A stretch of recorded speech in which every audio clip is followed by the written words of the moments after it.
இங்க இந்த வருஷம் வந்து மாதுளை பூ பூக்க ஆரம்பிச்சிருச்சு பாருங்கள்.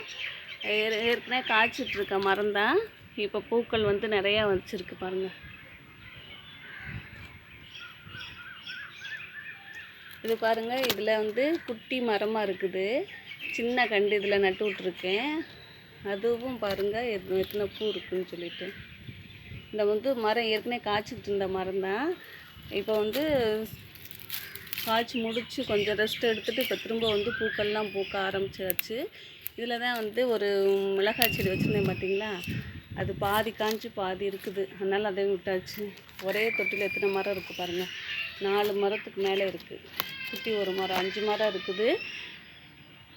அதுவும் பூக்கள் பூக்குது. இதே காய்க்கும். நம்ம வந்து உரங்கள் கொடுக்குறோம்ல சின்ன தொட்டிக்குள்ள, டெய்லி நம்ம தண்ணி ஊற்றுறோம். 2-3 காய் வரும். நம்ம நிறையா பூ இருந்துச்சுனாக்கா அதை நம்ம வந்து திரட்சியான பூ அதுவே வந்து விழுந்துரும். இங்கே பாருங்கள், இந்த இதெல்லாம் விழுந்துருச்சு பார்த்தீங்களா, அதுவாகவே விழுந்துடும். விழுந்தது போக மீதி இருக்கிறதுல வந்து நம்ம நிறையா இருந்துச்சுன்னா நம்மளே கொஞ்சம் பூக்களை வந்து எடுத்து விட்டுலாம். ஒரு 4-5 பழம் மட்டும் வர மாதிரி நம்ம வச்சு விட்டுலாம் பாருங்கள். பிஞ்சு பெருசாக வெட்டி காமிக்கிறேங்க. பாய்ங்க.